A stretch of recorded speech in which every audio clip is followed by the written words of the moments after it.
Okay, so we start with we have already installed Active Directory roles and DNS roles. Then we start post configuration, how to configure the Active Directory services, right? So we have to select any logical name like .com, .net, .org. मतलब actually इसमें हम जो domain जो last का जो parent जो top level का जो .com, .net, .org, .government ऐसा जो रहता है वो हम अपने हिसाब से सेलेक्ट करना है, मतलब वो डिफाइन किया हुआ है। .com मतलब कमर्शियल, .net मतलब नेटवर्क, .in मतलब इंडिया, ठीक है, .gov मतलब गवर्नमेंट, राइट। तो अपना अपना अलग अलग वो एक वो कैटेगराइज किया है, राइट। तो वो हिसाब से हम यूज करें। .गवर्नमेंट हम यूज नहीं कर सकते, हम उसके रिलेवेंट नहीं है, राइट। .com कर सकते हैं, .net कर सकते हैं, .local कर सकते हैं, क्योंकि लोकल मतलब हमारा लोकल डोमेन है ऐसा, ठीक है। नॉर्मली हम बहुत लोग .com यूज करते हैं, जो कमर्शियल जो हम बोलते हैं .com सभी जगह चलता है, जैसे नौकरी.com, capgemini.com, ठीक है। .net मतलब जो नेटवर्किंग के रिलेटेड जो काम करते हैं वो लोग नॉर्मली यूज होते हैं, बट अगर अपने को भी करना है तो कर सकते हैं। बट स्पेशली जो नेटवर्क फील्ड में जो सर्विस प्रोवाइडर्स हैं, abilic.com, वोडाफोन.नेट, ऐसा ये जो है ये वोडाफोन, ये वो लोग वोडाफोन इन भी करते हैं क्योंकि उनको आइडेंटिफाई करना है, मैं इंडिया में सर्विस दे रहा हूँ। तो ये हमको एक डिसाइड करना है किस तरह हम करना है, वो अपने हिसाब से हमको। तो हमारे इसमें .com या .net, .local हम ले सकते हैं अपने जो आईटी के हिसाब से, ठीक है। सो अभी मैं ये सर्वर पे लॉग्ड इन हूँ, तो ये वर्चुअल मशीन पे जो हमने ऑलरेडी एक सर्वर बनाया है डोमेन नाम का, ठीक है, उसको हम स्टार्ट करेंगे, डोमेन बैच 1। तो यहाँ से मैं स्टार्ट कर रहा हूँ, स्टार्ट होएगा। इसको हमने already IP address, computer name, जो जो भी मतलब अपने को उसकी प्री रिक्वेस्ट जो है वो ऑलरेडी सेट करके, एंटीवायरस हुआ, अपडेट हुआ, ठीक है, कोई सर्विस को बंद करना बंद किया, और कोई पोर्ट्स को बंद करना बंद किया, सब वो प्रॉपर है। टूल्स को थर्ड पार्टी टूल मॉनिटरिंग के लिए उसके इंस्टॉल किया, हमने नहीं किया, बट प्रोडक्शन में हमको करना है। यहाँ पे हमको लैब है बोल के हमने नहीं किया, वो उसमें टाइम होता है। तो अभी हमने उसके बाद सर्वर मैनेजर पे जाके रोल को भी हमने इंस्टॉल किया।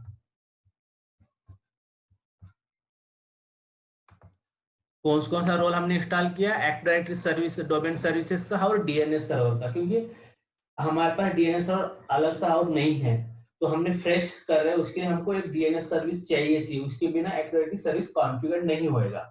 उसके लिए हमने क्या किया, एक्टिव डायरेक्टरी सर्विसेज को रोल को भी लिया और डीएनएस को भी ले लिया दोनों। तो बाकी के बाद में जो रोल अपने को चाहिए वो हम बाद में एक एक करेंगे,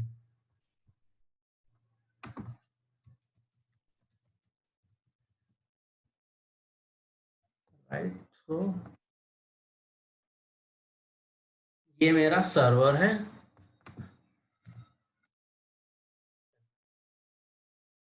ये भी अप हो गया, राइट।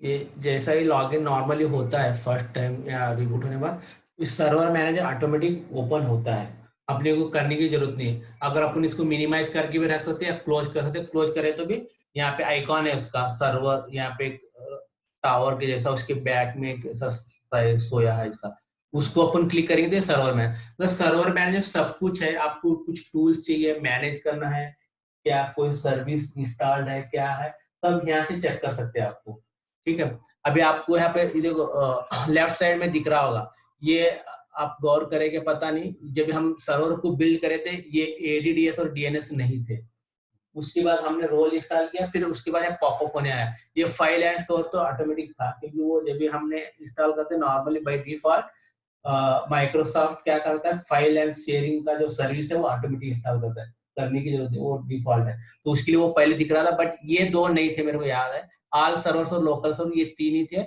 ये दो हमने रोल जैसा इंस्टॉल किया वहां पे ऐड हुए।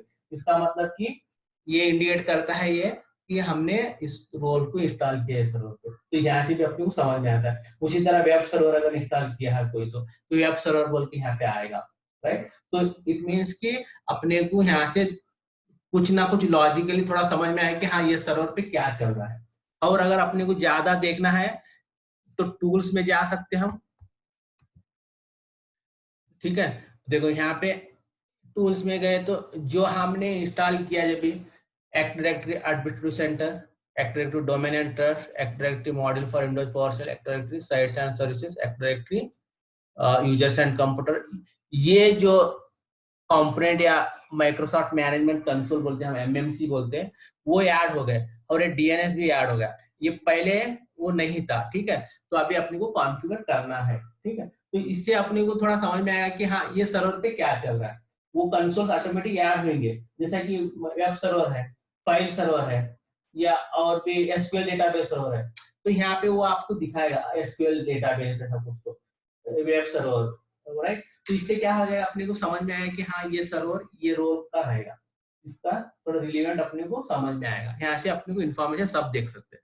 ये टूल्स हुआ, टूल्स मतलब जो भी हम उसको एडमिनिस्ट्रेशन करते, अपने को उसको मैनेज किस तरह, उसके रिलेटेड जो टूल्स है हमको एक्सेस करना है, वो सब यहाँ पे आपको मिल जाएंगे, ठीक है। ये सभी टूल्स है एक, जैसा कि इवेंट यूर, इवेंट यूर मतलब आपका सर्वर रिबूट हुआ या हैंग हो रहा है, तो इवेंट में दिखाता है कि क्या प्रॉब्लम हो रहा है। उसमें इवेंट में टाइप्स होते हैं, एक एप्लीकेशन इवेंट होता है, एक सिस्टम इवेंट होता है, सिक्योरिटी इवेंट, अपन और आगे देखेंगे उसको इवेंट में। तो क्या हो गया, कभी रिबूट हुआ, कोई ने रिबूट किया, बोला कि भाई तो कुछ नहीं किया भाई, तो रिबूट तो हुआ तो प्रोडक्शन इम्पैक्ट हुआ, मतलब जो यूजर उसको कनेक्टेड थे लॉग आउट हो गया, डिस्कनेक्ट हो गया, फिर वो लॉस हो गया, right.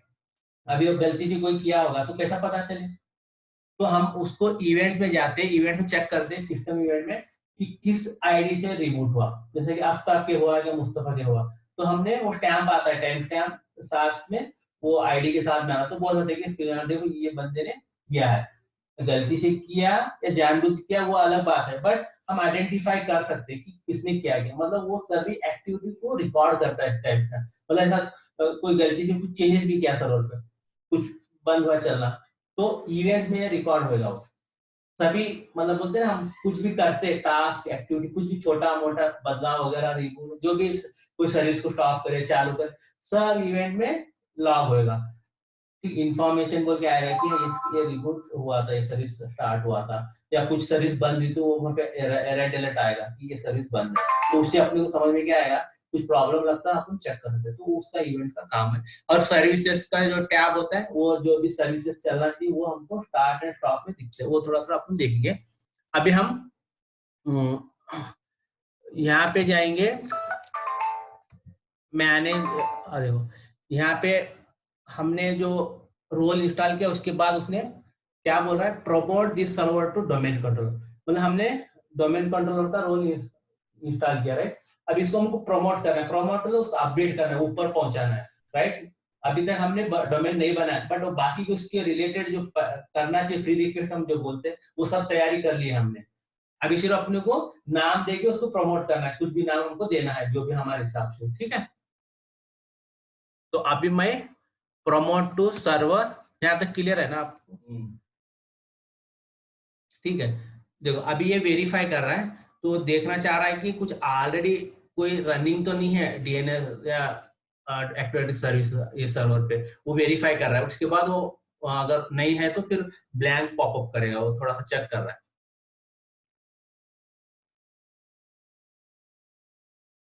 Active directory domain services configuration विजेट, ठीक है।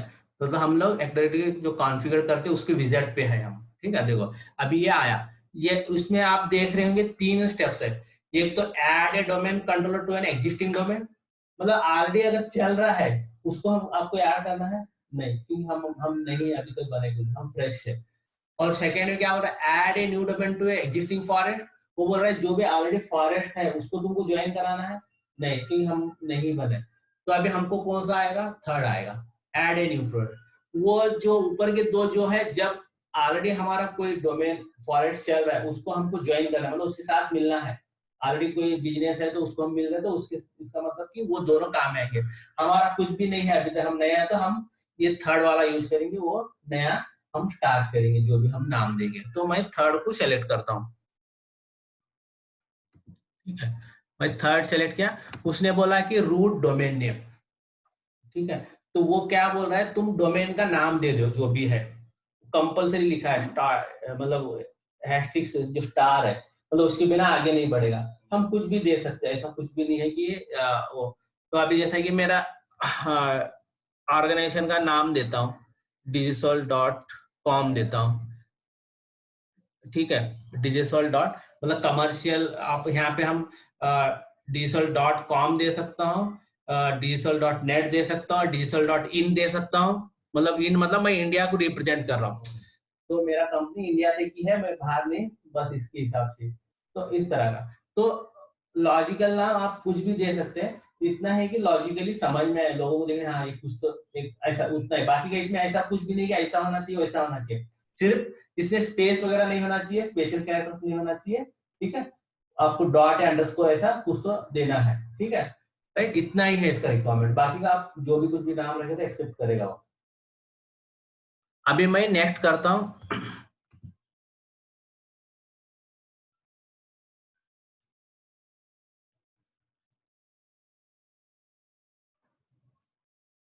ये वेरीफाई कर रहा है कि ये नाम तो है नहीं इन्वायरमेंट में, देख रहा है, अगर इन्वायरमेंट में है तो एरर देगा, बोलेगा ऑलरेडी एग्जिस्ट, तो वो चेक करता है।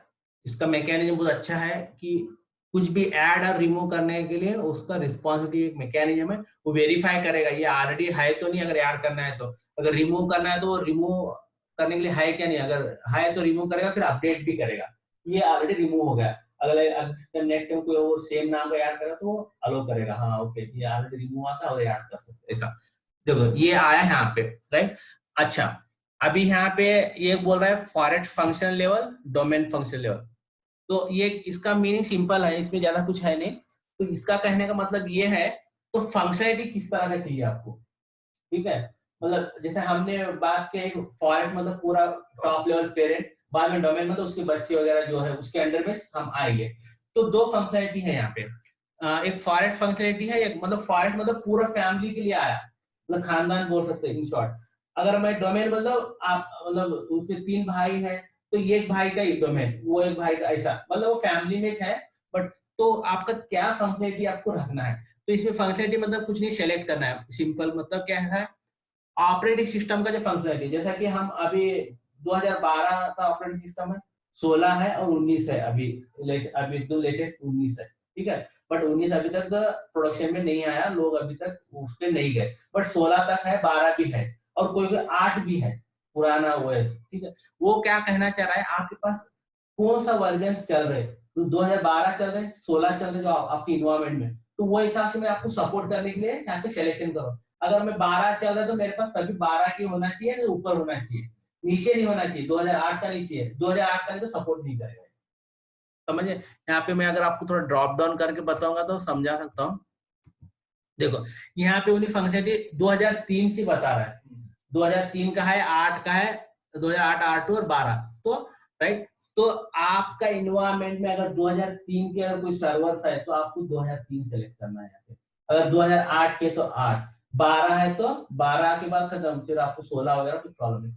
तो आपका इन्वायरमेंट क्या सपोर्टिव कर रहा है, कोई एप्लीकेशन चल रहा है क्या 2003 के सर्वर पे या 2008 पे, तो वो बेस पे तुम ये करो, तो इसका मतलब वो आपको सपोर्ट करेगा। अगर समझ लो मैं 2012 अगर सेलेक्ट करूं, तो 2008 का सर्वर अगर कोई एप्लीकेशन चल रहा है तो उसको सपोर्ट नहीं करेगा, क्योंकि तुमने फंक्शन है कि वो ऊपर लेवल की किया, तुम बात बोल रहे कि मेरे इसका भी सपोर्ट दो, नहीं, बैकवर्ड्स कंपेटिबिलिटी आपको नहीं देगा, आगे का देगा, मतलब 12 का 16 19 का आपको देगा सपोर्ट, बट उसके नीचे वाला अगर तुम हाई लेवल का करके सेलेक्ट फिर नीचे का बोलेंगे तो नहीं देगा इसका। उसके लिए यहाँ पे उसने बता रहा है कि तुमको कौन सा फंक्शनलिटी चाहिए, 2003 का चाहिए, 8 का चाहिए, 12 का चाहिए। तो सेम फॉरेस्ट लेवल पे पूरा होल फैमिली वहां करे तो खत्म, ऑटोमेटिक डोमेन को भी वो 2012 ही आएगा। अगर मैं समझ लो यहाँ पे 8 करूं, यहाँ पे मैं अगर सिर्फ सिंपल में 12 करूं तो कर सकता हूँ, बट अगर मैं ऊपर मेन मेरा बड़ा फैमिली में जो फॉरेस्ट दादा वाला फैमिली में अगर 12 करूँ ना, तो नीचे मेरे कुछ करने की जरूरत नहीं, ऑटोमेटिक 12 ही लेगा, क्योंकि मेरा वो हिसाब से अपडेट रहेगा, बच्चे लोग भी वो हिसाब से बात, ठीक है। यहाँ पे क्लियर है, राइट। इसको हम, ये इंपॉर्टेंट है, इसको हम बोलते हैं फॉरेस्ट फंक्शन लेवल है, डोमेन फंक्शन। तो कोई ऐसा इंटरव्यू पूछेगा कि अच्छा मेरे पास 2003 या 8 का इन्वायरमेंट है, मेरा डोमेन कंट्रोलर और फॉरेस्ट लेवल का फंक्शनलिटी 2012 वगैरह, तो उसको सपोर्ट कर सकता है क्या, तो नहीं कर सकता, क्योंकि वो हिसाब से फंक्शनलिटी जो भी तुम फंक्शन लेवल जो सेट करते हैं उसके ऊपर जाएगा, नीचे कभी नहीं जाएगा। जो भी है 2003 है तो 2000 के 3 या 3 के पहले का करेगा, 8 है तो 8 है उसके पीछे, 12 मतलब 12 के ऊपर से ऐसा, उसके नीचे ऐसा नहीं जाएगा वो। ठीक है, ये हमको समझना है। और एक सबसे बड़ा पॉइंट ये है क्या, ये जो फंक्शनल लेवल अगर अपन कम करके रखे तो प्रॉब्लम नहीं है, अपन उसको अपडेट करते बदला सकते, बट रिटर्न नहीं जाते रिवर्स। जैसा कि मैंने 12 किया उसको 8 जाना है तो नहीं जा सकते, तो वो एक माइनस पॉइंट है। उसके लिए हमको सोचना है, अपना इन्वायरमेंट अपने समझना है कोई भी कि क्या है क्या नहीं, वो हिसाब से अपने को सेलेक्ट करना है। अगर मैं अपने को दूसरा कोई ये डिपेंडेंसी नहीं है तो मैं 12 ही करता हूँ। देखो मैंने फॉरेस्ट लेवल को 12 किया तो ऑटोमेटिक वो डोमेन वाले को भी 12 ले लिया, मेरे को कुछ करने की जरूरत नहीं। अगर मैं 8 करता राइट, तो मेरे को उसने ये देता, ऑप्शन देता कि 8 किया तुम 12 तो करो या 8 तो करो, समझे? मतलब ये टॉप लेवल वाला जो है वो हिसाब से उन्हें ले रहा है। अगर मैं मेरे को ऑप्शन है ये 8 यहाँ पे मैं टॉप लेवल में कर रहा हूँ तो मैं 12 भी उसके बाद तक कर सकता हूँ, या सेम जो टॉप लेवल किया वो तो कर सकता हूँ। तो मेरे को यहाँ पे दूसरा कुछ डिपेंडेंसी नहीं है तो मैं यहाँ पे क्या करूंगा, 12 ही ले लेता हूँ। तो ऑटोमेटिक देखो उसका नीचे का जो डोमेन है वो पेरेंट वाला ही ले लिया। जैसा हमारा हियरार्की जो बोलते हैं हम, हेरिटेंस बोलते हैं, वो ही मेन काम, मतलब फॉरेस्ट में जो रहेगा वो नीचे फ्लो होएगा सीक्वेंस में। ठीक है, तो ये समझ में आया।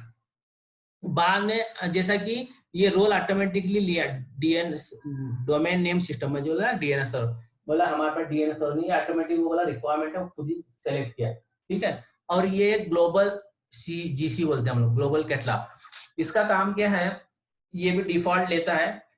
ये जब यूजर लॉगिन करते हैं ना, यूजर लॉगिन ऑथेंटिकेशन करता है ये, और वो सर्च करता है। जैसा कि अभी फॉर एग्जांपल आउटलुक यूज कर रहे हैं, आउटलुक में बहुत सारे लोग हैं, जैसे कि आपको थोड़ा ही नाम मालूम है, जैसे कि मेरा नाम पूरा नाम मुस्तफा शेख है, तो हो सकता है आपको शेख मालूम है, मुस्तफा मालूम है, आप क्या करेंगे मुस्तफा टाइप करें तो आपको बाकी का भी ऑटोमेटिक पॉप करेगा मुस्तफा शेख ऐसा, मतलब उसके नजदीक के रिजल्ट देगा आपको। जैसे आफ्ताब है, हो सकता है आपका सरनेम मेरे को मालूम नहीं, बहुत सारे आफ्ताब है, आफ्ताब मैं आफ्ताब डालूंगा तो 2 3 4 जो नियरेस्ट जो है रिजल्ट दे देगा, पॉपअप करेगा, फिर मेरे को थोड़ा सा दिमाग में आ रहा है ये इनका नाम, तो ऐसा।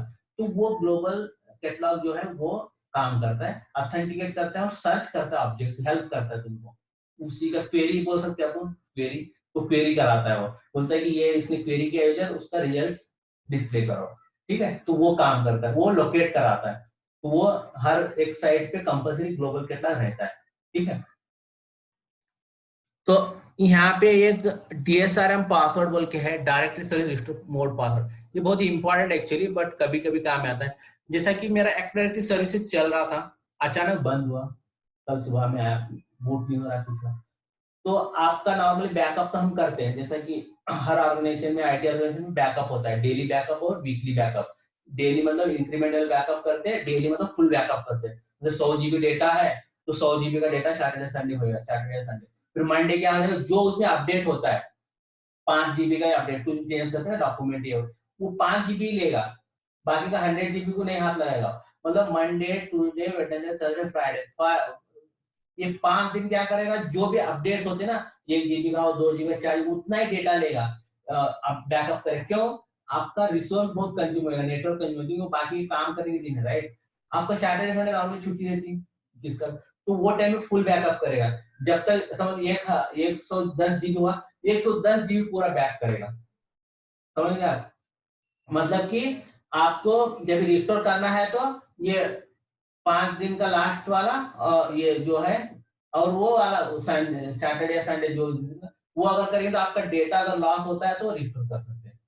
तो इसमें क्या है, ये एक सिक्योरिटी दिया है लोगों ने कि जब भी तुमको रिस्टोर अगर करना है डोमेन कंट्रोल एक्टिविटी से, उसके लिए एक रिस्टोर पासवर्ड होता है खास करके, वो पासवर्ड आपको याद रहना चाहिए या फिर सेट करना चाहिए। जो एडमिन का पासवर्ड होता है वो नहीं होता, ये अलग ही होता है। मतलब अलग मतलब आप पासवर्ड सेम रख सकते हैं, ऐसा नहीं कि नहीं, बट ये और वो कुछ मतलब नहीं, अगर समझ सेम नहीं रह के तो वो ये अलग ही है। मतलब इन शॉर्ट की अपने लिए समझ के चलना है कि ये अलग ही पासवर्ड है, उससे उससे कुछ मतलब नहीं, ये रिस्टोर का पासवर्ड है, कहीं तो इसको सेफ इसमें रखना है। तो मैंने पासवर्ड देता हूं मेरे हिसाब से जो भी है। ये कभी क्वेश्चंस इंटरव्यू पूछेगा, what is the DSRM password, why it will be used when it is required. तो ये डायरेक्टरी सर्विसेज रिस्टोर मोड का पासवर्ड बोलते हैं हम। ये अलग होता बोला एडमिन से, और ये उससे इसको एक्चुअली मतलब ही नहीं, ये एक डिफरेंट है वो डिफरेंट है, ठीक है। तो ये हम क्या भी पासवर्ड हम अपने हिसाब से रख सकते हैं और इसको सेव करके रखना, ये हमेशा के लिए यूज नहीं आता, जब कोई फेल होता है अपनी रिस्टोर करना है बैकअप से, जब भी ये काम आएगा, नहीं तो नहीं आएगा, ठीक है। तो मैंने पासवर्ड दिया, ये भी इसको कंपलसरी देना है अपने को, ठीक है। अभी वेरीफाई करा, देखो ये डेलीगेशन फॉर द डीएनएस और can not be created because the authority parent zone can not be found. ये तो डिफॉल्ट आता है, क्योंकि अभी ये बोल रहा है कि एक डीएनएस सर्वर का जोन क्रिएट करना है उसको, बट नहीं मिला बोल रहा है। तो हमने अभी तक डीएनएस सर्वर कॉन्फ़िगर नहीं होना, अभी हम प्रोसेस में है, ठीक है। उसके ये अगर ऑलरेडी रहता है तो ये प्रॉब्लम नहीं होगा, हम अभी इसके साथ कर रहे हैं, ये डिफॉल्ट है, इसको अपन इग्नोर कर सकते हैं। तो इसके बाद मैंने नेक्स्ट करता हूँ, अभी वेरीफाई कर रहा है। ये नेट बायस डोमेन नेम, नेट बायस डोमेन नेम मतलब जो होस्ट नेम हमने दिया था, डोमेन कुछ तो दिया, डोमेन हाइफन पुणे ऐसा क्या तो है। तो देखो अच्छा ये नेट बायस ये वाला जो हमने अभी डिजिसॉल डॉट कुछ इन दिया, ठीक है। तो वो आइडेंटिफाई करेगा, ये डिजिसॉल जो स्टार्टिंग का नाम लेगा, वो जो पेरेंट है वो छोड़ देगा, ठीक है। तो ये इससे भी हम आइडेंटिफाई कर सकते हैं। तो अभी ये बदला भी सकते हैं, नाम कुछ दूसरा रख सकते हैं, बट रिकमेंडेड है कि जो नाम है वही रहना चाहिए, नहीं तो कंफ्यूज होगा फिर। अब वो क्या था, ये नाम क्या था, वो ऐसा हो जाए। तो सेम सीक्वेंस में रहेंगे तो हमको सिंपल याद रखना है, मेरा डोमेन नाम डिजिसॉल डॉट इन है या डिजिसॉल है, ठीक है।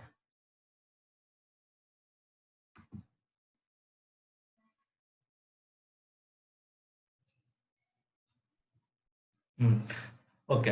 तो मैंने जब भी बोला था आपको कि जैसा कि ऑब्जेक्ट्स वगैरह जो भी स्टोर्ड एक डेटाबेस में होता है, राइट, और लॉग फाइल भी होती है उसकी, जो पहले कमिट करने से पहले लॉग फाइल में जाके स्टोर होता है, 1 MB का फाइल रहता है, फिर उसके बाद लास्ट में वो अपने हिसाब से सीक्वेंस वाइज डेटाबेस में कमिट करता है, क्योंकि उसके लोड नहीं हुए, ठीक है। तो ये वो फाइल्स को क्रिएट कर रहा है वो अभी, क्योंकि हम प्रोसेस में है, राइट, एक्टिविटी। ये मेन जो डेटाबेस का नाम जो एनटीडीएस बोलते हैं, जो एक्टिव डायरेक्टरी का जो मेन डेटाबेस कहाँ पे रहता है, एनटीडीएस में रहता है उसका डेटाबेस, उसका फाइल का पाथ, उसका डिफॉल्ट फाइल का जो पाथ है C:\\Windows\NTDS है, ये डिफॉल्ट है, हमको देने की जरूरत नहीं, ऑटोमेटिक वहां पे जाके स्टोर करता है। हम इसको बदल सकते हैं, ठीक है, मतलब कहीं भी डी ड्राइव इधर, बट रिकमेंडेड ये है कि बदलना नहीं है। क्यों नहीं बदलना है, आप आज कर देंगे 2 साल या 3 साल वो ऑर्गेनाइजेशन में रहेंगे, कल दूसरा नया आएगा, बंदा हो सकता है प्रॉपर इंफॉर्मेशन या केटी नहीं हुआ उसको, तो वो परेशान हो जाएगा, साला सी ड्राइव में मिल रहा है नहीं, काहे तो ई में डी में है। तो नहीं करना, क्योंकि कोई भी आता है एडमिन उस पर काम करता है, वो उसको मालूम है कि डिफॉल्ट फोल्डर यहीं पे है, अगर आप उसको नहीं बताएंगे तो वो बोलेगा यहाँ पे जाके चेक करेगा, राइट। तो उसके लिए बेटर है कि हम उसको चेंज नहीं करें, मतलब कस्टमाइजेशन नहीं करें, जो डिफॉल्ट है बेटर उसके लिए ठीक है। तो उसी तरह लॉग फाइल्स का जो लॉग में बोला ना, वो ये हम बाद में पाथ भी जाके देखेंगे। लॉग फाइल्स फोल्डर ये सेम C:\\Windows\NTDS वहां पे जा रहा है। सिसवाल फोल्डर जो मैं आपको एक टाइम याद है एक्सप्लेन कर रहा था कि जो हम यूजर्स को पॉलिसीज अप्लाई करते हैं, मतलब रिस्ट्रिक्ट करते हैं कि इंटरनेट एक्सेस नहीं करना चाहिए, वो फोल्डर नहीं क्रिएट करना चाहिए, वो डिलीट नहीं करना चाहिए, ऐसा जो भी यूआरएल को।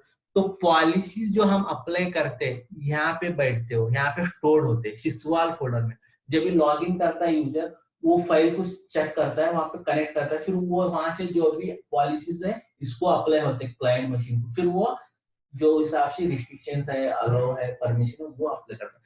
तो ये भी फोल्डर ये है C:\Windows sysval, इसको हम बोलते हैं फुल फॉर्म में सिस्टम वैल्यू या शॉर्ट फॉर्म में sysval बोलते हैं। इंपॉर्टेंट, इसमें जो ग्रुप पॉलिसी, कॉन्फ़िगरेशन, स्क्रिप्ट, ये लॉगिन्स के यहाँ पे स्टोर रहते हैं उसमें। मतलब ये 3 फोल्डर आपके इंपॉर्टेंट है एक्टिविटी। ये इंटरव्यू में पूछने का पॉसिबिलिटीज है कि डिफॉल्ट फोल्डर्स कौन से होते हैं एक्टिविटी जब हम क्रिएट करते हैं, और लोकेशन एक कैजुअल कोई पूछ सकता है एक्टिविटी रिलेटेड अगर पूछना है, ये अपने को याद रखना है। डेटाबेस फोल्डर होता है उसको एनटीडीएस बोलते हैं, लॉग फाइल्स का फोल्डर होता है वो भी एनटीडीएस के अंदर लॉग्स बोल के नाम के बनते में बताऊंगा, और एक सिसवाल फोल्डर होता है उसमें ग्रुप पॉलिसीज और जो भी लॉगिन स्क्रिप्ट्स के कॉन्फ़िगरेशन जो है वो वहां पे स्टोर रहते हैं, उसको हम sysvol बोलते हैं। ठीक है, तो मैं अभी नेक्स्ट कर रहा हूँ। देखो ये उसने डिटेल्स बता रहा है कि क्या है क्या नहीं है, राइट। हमने नेट बायस मतलब वो जो डोमेन नेम का दिया डिजिसॉल्व दिया .in, वो .in नहीं आता है नेट बायस। और फॉरवर्ड फंक्शन लेवल 2012 विंडोज और 2012, डोमेन फंक्शन लेवल विंडोज और 2012, और ग्लोबल कैटलॉग जो जीसी जो ग्लोबल कैटलॉग बोला सर्च करने के लिए यूजर्स को, वो एनेबल है, यस। और डीएनएस सर्वर बोल रहा है यस। ये डेलीगेशन हमने नहीं किया क्योंकि अभी तक डीएनएस सर्वर नहीं कॉन्फ़िगर्ड है, बाद में देखेंगे। और बाकी का database folder C colon backslash Windows backslash NTDS, log file folder C colon backslash Windows backslash NTDS, sysvol folder है C colon backslash Windows backslash sysvol। ठीक है, the DNS server service will be configured on this computer will be configured to use this DNS server as its preferred DNS server. ठीक है, क्योंकि हमारे पास एक ही DNS server है, उसके लिए प्रिफर्ड मतलब वही प्रिफर्ड मतलब उसी को काम सर्विस रोकेट वगैरह करना है, क्योंकि हमारे पास एक से दो नहीं है। ठीक है, उसके लिए वो इंफॉर्मेशन, तो यहाँ पे कुछ डाउट नहीं है आपको। तो अभी हम इसको, ये हमारे हिसाब से सब प्रॉपर है, then we will just click next. तो वो चेक करेगा, प्री रिक्वेस्ट चेक करेगा, तो वेरीफाई कर रहा है, वो देखेगा कि ये ऑलरेडी कुछ है क्या ऐसा। ठीक है, तो वेरीफाई करने के बाद हमको इंस्टॉल का पॉपअप देगा। अगर डुप्लीकेशन है या कुछ दूसरा कुछ प्रॉब्लम्स है, जैसा उसका रिक्वेस्ट फुलफिल नहीं हुआ, कोई बाकी है, तो वो प्रॉम्प्ट करेगा, एरर आएगा कि इसको तुम करो, फिर बाद में और तुम प्रॉम्प्ट करने ट्राई करो, नहीं तो करने देगा। अनलेस अनटिल ये सब कुछ उसके हिसाब से फुलफिल नहीं होता है प्री रिक्वेस्ट, तो वो आपको आगे बढ़ने ही नहीं देगा, वो इंस्टॉल का ऐसा ही ग्रे आउट आएगा। जब तक इंस्टॉल का ग्रे आउट नहीं खुला बदलेगा नहीं, हम इंस्टॉल कर भी नहीं सकते। तो अभी वो वेरीफाई कर रहा है उसकी जो भी रिक्वेस्ट है। तो ये विंडोज में ये एक अच्छी खासियत है, कुछ भी अपन करते हैं तो जब तक उसके प्री रिक्वेस्ट या कुछ भी उसकी सेटिंग्स हो प्रॉपर नहीं हम करते, वो आगे नहीं आता। तो इससे क्या होता है, अपने सीखने मिलता है। यहाँ पे एरर देगा। ठीक है, ये देखो अभी कुछ एरर दिया है, बट ऊपर all prerequisite checks pass successful, click install to begin install, ये कुछ एरर्स है। विंडोज और 2012 domain controller have a default secretary, ये नॉन एरर्स है, मतलब कुछ कुछ चीजें रहते हैं इग्नोर हम कर सकते हैं, बट कुछ चीजें रहते हैं उसको कंपल्सरी हमको करना है। ये नाउन है, येलो कलर का है, तो वार्निंग जैसा बोल सकते हैं, मतलब ये इसके है, या अगर आप इसमें कुछ करना है ज्यादा करो, नहीं तो कुछ प्रॉब्लम नहीं। बट ऊपर आपको दिख रहा है ग्रीन चेक मार्क आया है, अगर ये यहाँ पे कुछ रेड या वार्निंग है तो हम आगे नहीं बढ़ सकते है, और इंस्टॉल का पॉपअप भी नहीं आता। ये बाकी की ये जो नाउन है, ये अपने हिसाब से ये अपन ये इसको एक केबी आर्टिकल या पैच अगर अपडेट करेंगे तो ये सॉल्व होता है। तो हम इसको उतना कुछ घबराने की टेंशन जरूरत नहीं है। देखो यहाँ पे प्री रिक्वेस्ट चेक कंप्लीटेड लिखा है, all prerequisite check pass successfully, click to install to begin install. अगर कुछ प्रॉब्लम होता था कुछ तो यहाँ पे आपको आता था, अभी यहाँ पे नहीं, हम इसको इंस्टॉल को क्लिक कर सकते हैं। ठीक है, तो ये कुछ टाइम लेता है, ये स्टार्ट कर रहा है कि ये जो जो भी उसकी कॉन्फ़िगरेशन है, सेटिंग्स है, फाइल्स, सब कुछ वो स्टार्ट वो बता बनाना चालू करेगा। एक 5 से 10 मिनट लेगा, नहीं तो जल्दी भी हो सकता है। क्लियर है राइट, यहाँ तक तो कुछ इश्यू नहीं।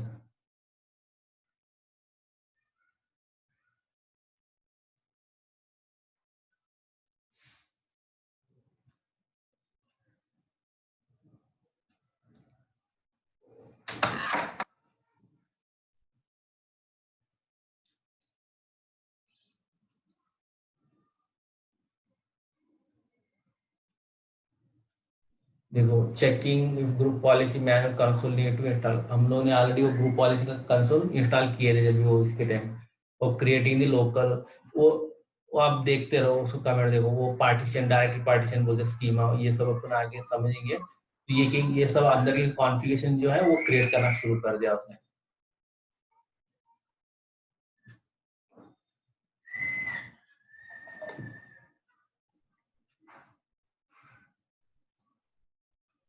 डीएनएस सर्विस को कॉन्फ़िगर कर रहा है अभी।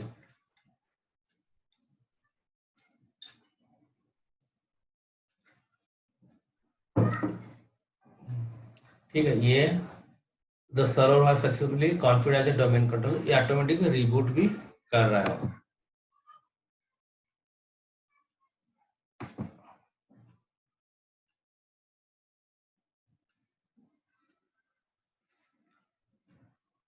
तो जब भी हम सर्वर कॉन्फ़िगर करने से पहले एक्टिव नॉर्मल डोमेन था, एडमिनिस्ट्रेटर पास जो लॉगिन आईडी, अभी ये डोमेन एडमिन बनेगा क्योंकि ये हम डोमेन को ज्वाइन करें, नॉर्मल अकाउंट नहीं है। पहले लोकल अकाउंट था, एडमिन जो है वो सिर्फ कंप्यूटर की है।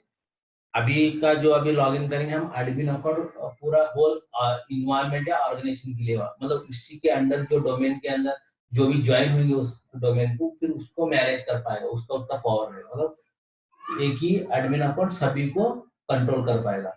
ठीक है, तो अभी वो एडमिन अकाउंट बन गया डोमेन एडमिन अकाउंट।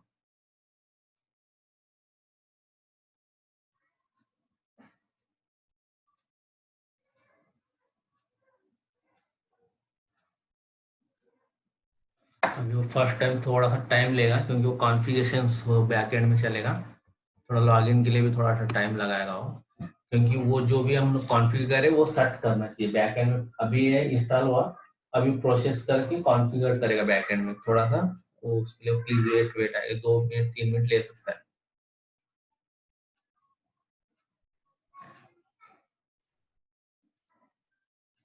क्योंकि उसकी जो रिलीवेंट जो सर्विसेज है उसको कॉन्फ़िगर करना है वो, फिर उसके साथ में वो सर्वर अप कराएगा, डीएनएस सर्विस है, एक्टिव सर्विसेज है।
वो पॉलिसीज वगैरह अब वो जो उसको अप्लाई किया उसने नो,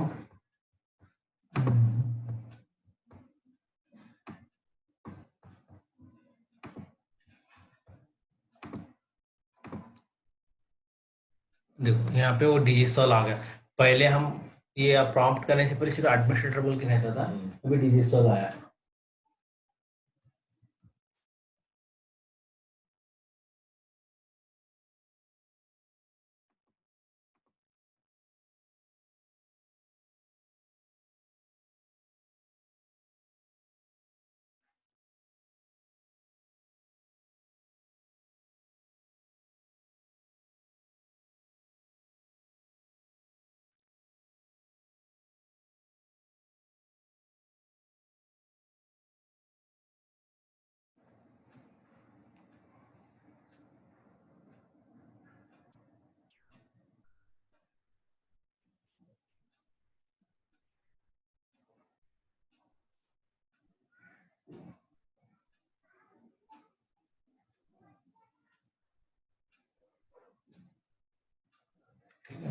देखो यहाँ पे रोल्स एंड सर्विसेज भी बता रहा है, एडीडीएस और डीएनएस। ग्रीन है इसका मतलब कुछ प्रॉब्लम नहीं है, अगर कुछ प्रॉब्लम रहा तो यहाँ पे येलो या रेड ऐसा कुछ तो वार्निंग बताए, बट ये हेल्दी है, राइट, उसके लिए कुछ प्रॉब्लम नहीं है। वो बोल रहा है ये एडीडीएस का एक सर्विसेज चल रहा है, डीएनएस का एक सर्विसेज चल रहा है, टोटल रोल्स है 3। 3 मतलब ये फाइल एंड स्टोरेज को डिफॉल्ट लिया उसने, और ये हमारे 2 3 हुआ। ठीक है, सर्वर्स टोटल कितने, एक है, एक ग्रुप एक ही है अपना, एक से ज्यादा नहीं। ठीक है, तो ये बेस जो सर्वर मैनेजर का डैशबोर्ड है ये ओपन हो। अपने को और कुछ देखना है टूल्स में तो यहाँ पे हम देख सकते हैं। जब भी एक्टिव डायरेक्टरी सर्विस कॉन्फ़िगर होता है, इंस्टॉल होता है, तो ये आते हैं, ये एमएमसी जो माइक्रोसॉफ्ट मैनेजमेंट कंसोल हम बोलते हैं, एक्टिव डायरेक्टरी एडमिनिस्ट्रेटिव सेंटर, इससे क्या होता है, हम लॉगिन करेंगे तो इसको एडमिन कर सकते हैं, जैसे कि यूजर अकाउंट बनाना है, कॉन्टैक्ट बनाना है, ग्रुप्स बनाना है, कुछ भी पॉलिसी कॉन्फ़िगर करना है, वो हमको यहाँ से इससे लॉगिन करके दे सकते हैं। ये active directory domain and trust, तो ये भी एक कंसोल है, मतलब 1 से 2 अगर डोमेन्स होते हैं तो यहाँ पे बताएगा वो, मतलब ये एक है, ये भी बताएगा, और वो अगर 1 से 2 को अगर मैनेज कराना है तो ये कंसोल से कर सकते हैं। और active directory module for Windows PowerShell, मतलब हम कमांड लाइन से कुछ करना है, ठीक है, पावरशेल कमांड से, तो जब ये काम में आता है। और आता है active directory sites and service, जो साइट्स एंड सर्विस में बोला ना, जो multiple more than one site है, जैसे पूना, मुंबई, हैदराबाद, तो वहां पे अगर ऐसा कॉन्फ़िगरेशन कराना है तो इस पे कंसोल में जाना है अपने को।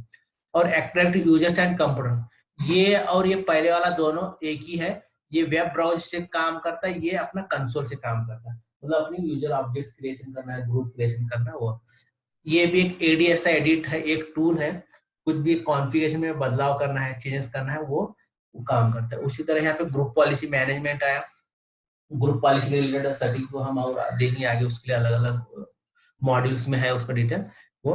और एक डीएनएस सर्वर आया, ठीक है, हमने डीएनएस सर्वर को किया, उसको दिया, तो हम इसका और डिटेल्स में हम देखेंगे इसको। तो अभी मैं इसको क्या करता हूँ, active directory users and computer से क्लिक करता हूँ, तो अपने को देखेंगे डोमेन नाम आया है नहीं आया। देखो यहाँ पे digisol.in डोमेन आया है, ठीक है, राइट। तो मैंने जो नाम दिया था वो नाम आया है यहाँ पे, digisol.in दिए थे हमने, ठीक है। ये तो जैसा ही डोमेन कॉन्फ़िगर होता है, ठीक है, देखो ये कंप्यूटर का नाम है डोमेन हाइफन पुणे बोल के मैंने दिया था, बाद में .digisol.in बोल के आया, ठीक है, मतलब इसको हम बोलते हैं एफक्यूडीएन, फुल्ली क्वालिफाइड डोमेन नेम, मतलब तुमको फुल नेम, जैसा बोलते हैं ना हम, हमारा फुल नेम कैसा है, जैसा नाम के साथ में सरनेम आता है, उसी तरह ये फुल, मतलब कंप्यूटर नाम plus domain name, domain hyphen Pune .digisol.in, ये डोमेन हाइफन पुणे हमारा उसका होस्ट नेम है, कंप्यूटर नेम है, और हम डोमेन नेम, इसको हम बोलते हैं एफक्यूडीएन, फुल्ली क्वालिफाइड डोमेन नेम, ठीक है। तो ये ऑटोमेटिक बिल्ट इन ग्रुप्स है, मतलब जैसे हम कॉन्फ़िगर, अभी तक कुछ नहीं किया हमने, हम अपना कस्टमाइजेशन कुछ नहीं किया, जो भी कॉन्फ़िगर करने के बाद जो आते बिल्ट इन कुछ उसके अकाउंट्स होते, ग्रुप्स होते, जैसा बिल्ट इन, ये ऑटोमेटेड ग्रुप्स है, इसको हम बोलते हैं सिक्योरिटी ग्रुप्स, मतलब किसी को एक्सेस देना रहता है, जैसा कि एडमिनिस्ट्रेटर का एक्सेस अगर अपने किसी को देना है, जैसे कि आपको क्रिएट किया मैं अकाउंट नॉर्मल, आपको एक्सेस दिलवाना है, तो मैं एडमिनिस्ट्रेटर के ग्रुप में डाल दूंगा, ऑटोमेटिक एडमिन का एक्सेस आपको आएगा, जो एडमिन को एक्सेस रहता है, ठीक है।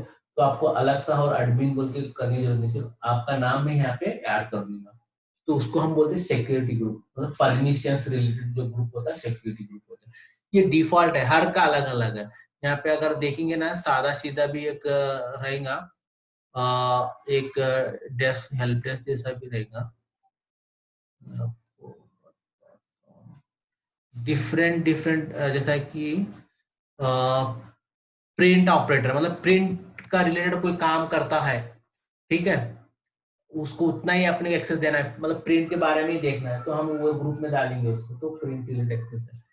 अगर सर्वर ऑपरेटर, मतलब एक लिमिटेड लेवल का एक्सेस रहेगा, उसको जैसे रिबूट करना है, सर्वर को चेक करना है, इवेंट चेक करना है, सर्विस चेक करना है, उसको मैं सर्वर ऑपरेटर ग्रुप में डाल दूंगा, वो ऑपरेट उतना ही करेगा, मतलब ज्यादा एक्सेस उसको नहीं रहेगा, बहुत ज्यादा कुछ चेंज करना है, कॉन्फ़िगरेशन करना है, या डोमेन को ऐड करना है, रिमूव करना, वो नहीं रहेगा, जिस तरह एडमिनिस्ट्रेटर को रहता है। एडमिनिस्ट्रेटर जो रहता है वो सबसे पावरफुल अकाउंट होता है, उसको फुल मतलब ऑर्गेनाइजेशन का एक्सेस होता है, ठीक है। तो उसी तरह ये बिल्ट इन होगा, उसी तरह कंप्यूटर्स का टैब दिया, इसमें क्या अपन ने कोई और इसको मेंबर्स बनाए, मतलब इसको ज्वाइन कराए, ठीक है, ये यहाँ पे आना चालू हो जाएगा कंप्यूटर्स के नाम, ठीक है। तो ये डोमेन कंट्रोलर, मतलब ये डोमेन खुद ही डोमेन कंट्रोलर, मैंने बोला था डोमेन और डोमेन कंट्रोलर डिफरेंस होता है, जिधर वो सर्विस चलता है, जो सर्विस उसको हम बोलते हैं डोमेन कंट्रोलर, डोमेन मतलब लॉजिकल नेम, जैसे digisol.in अभी लॉजिकल नेम हुआ, डोमेन कंट्रोलर जो है इस पे अगर सर्विस चल रहा है, ये डोमेन कंट्रोलर हम बोल रहे हैं इसको, तो यहाँ पे उसका नाम दिखाएगा, ये नाम, अगर और 1 से 2 हम ऐड होंगे तो यहाँ पे और लिस्ट बनती जाएंगे, अभी हमारा एक ही है, डोमेन हाइफन पुणे बना, तो यहाँ पे उसका नाम बता रहा है, देखो टाइप मतलब ग्लोबल कैटलॉग, जीसी मतलब ग्लोबल कैटलॉग, और साइट का नाम जो बोल रहा है डिफॉल्ट है, क्योंकि हमारे पास अभी फिलहाल हमने 1 से 2 साइट नहीं बनाए, तो हमने कुछ नहीं बनाए, उसके लिए डिफॉल्ट फर्स्ट साइट है, मतलब पहला साइट है बताओ, क्योंकि हमने हमारे पास अभी तो फिलहाल नहीं, हमें अभी जस्ट कॉन्फ़िगर किया डिफॉल्ट और फर्स्ट साइट नहीं निकाला। इसके बाद में हम हाउस 1 से 2 बनाए तो यहाँ पे नाम चेंज कर सकते हैं हम, जैसे पूरा दे सकते हैं, बाद दूसरा बनाए तो मुंबई ऐसा, तो आइडेंटिफाई करने के लिए, या साइट 1 साइट 2 जैसा भी कर सकते हैं ना, नेमिंग कन्वेंशन अपने हिसाब से देख सकते हैं। ये फॉरेन सिक्योरिटी में ये कुछ नहीं है, ब्लैंक है, ये डिफॉल्ट, आगे कोई दूसरा हमने कुछ एप्लीकेशन वगैरह करेंगे तो इसमें आया। ये मैनेज सर्विस अकाउंट में भी कुछ नहीं है कि अभी तक हमने कोई अकाउंट इसमें क्रिएट नहीं किया। ये यूजर मतलब हम जो यूजर्स क्रिएट करते हैं ना हम जैसा, तो ये डिफॉल्ट एक यहाँ कंटेनर वाला ऑर्गेनाइजेशन बोल के उसको पॉलिसी असाइन करने के लिए आसान होता है, पूना का एक बनाया, मुंबई का एक बनाया, उसी तरह ये डिफॉल्ट एक यूजर्स का ऑटोमेटिक आया है। ये हम इसमें क्रिएट नहीं करेंगे, क्योंकि इसमें क्रिएट करेंगे तो हम पुणे के यूजर, मुंबई के यूजर, चेन्नई के यूजर को समझना बहुत परेशान रहते हैं। उसके लिए हम पहले क्या करेंगे, कंटेनर बनेंगे, Pune container, Mumbai container, Chennai container, उसके बाद हम उसके अंदर जिस रिलेटेड जो है यूजर्स को हम रखेंगे। तो ये अगर ये डिफॉल्ट है, ये जैसे हम बनाते ये आ जाता है, इसको हम डिफॉल्ट को यूज नहीं करना है, कस्टमाइजेशन करना है, क्योंकि हमको बेटर एडमिनिस्ट्रेशन करना है, अच्छा सा हमको संभालना है इन्वायरमेंट, राइट। ये जो है फिर इसमें सब करते रहेंगे तो फिर क्या हो जाएगा, एक दिन इतना कमरसम हो जाएगा कि हमको कंफ्यूज होना चलेगा, तो समझ नहीं आएगा। उसके लिए हम डिफॉल्ट को छोड़ के अपना कस्टमाइजेशन करना है, ठीक है।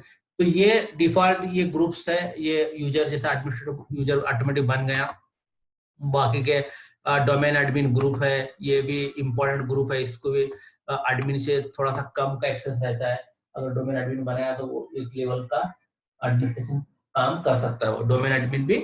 और उसके बाद एंटरप्राइज एडमिन है, एंटरप्राइज मतलब पूरा एंटरप्राइज एडमिन से ऊपर वाला हो, उसमें नीचे आएगा। उसके बाद एक दूसरा एक स्कीमा एडमिन बोलते हैं, एक स्पेशल एक ये है स्कीमा, ये सिर्फ बहुत स्पेसिफिक काम में आता है, कुछ अपने को कॉन्फ़िगरेशन की जो फाइल है ना चेंजेस करना है, जब भी वो एक्सेस चाहिए, नहीं तो नॉर्मल बहुत कम रेट में आता है, कभी इंस्टॉलेशन करने के टाइम या कुछ ऐसा काम, बाकी टाइम में नहीं आता। बाकी टाइम में आपको एंटरप्राइज एडमिन और ना ये एडमिन, ये वाले 2 अकाउंट मतलब इसका हम मेंबर रहेंगे, ग्रुप मेंबर रहेंगे, तो बाकी का पूरा काम ऑलमोस्ट हो ही जाता है, वो मैनेज ही कर सकते हैं, ठीक है। तो ये है अपना एक्टिविटी सर्विसेज, ठीक है। तो उसके बाद हम और आगे 1 by 1 पॉइंट्स, यूजर क्रिएशन है या जो कॉन्टेक्ट्स और कैसा ऑर्गेनाइजेशन ग्रुप्स, ये सब हम देखेंगे। तो यहाँ आपको कुछ है डाउट नहीं है?